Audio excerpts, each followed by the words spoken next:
মাগো মা, দাঁড়াও, আমাকে নিয়ে যাও। তুই আমার পাশে পাশে আসে।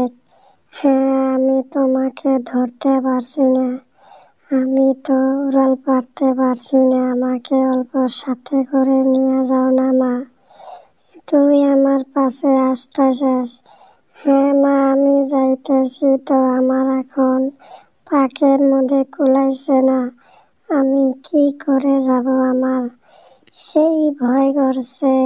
রাখ, আমি এই বনের ভিতরে আমি একটা মানুষ দেখলাম না। হ্যাঁ, তুই মানুষ দেখবি না? যে ঠান্ডা পড়ছে আমাদের গ্রামের ভিতরে, মানুষ বর্তমান হাঁটা চলা বন্ধ হয়েছে। কেন এত ঠান্ডার মধ্যে মানুষগুলা বাইর হব কেমন করে? হ্যাঁ, ঠিকই বলছিস। মাগো মা, তুমি কোথায় গেছিলাও? আমাকে একটু বলো না।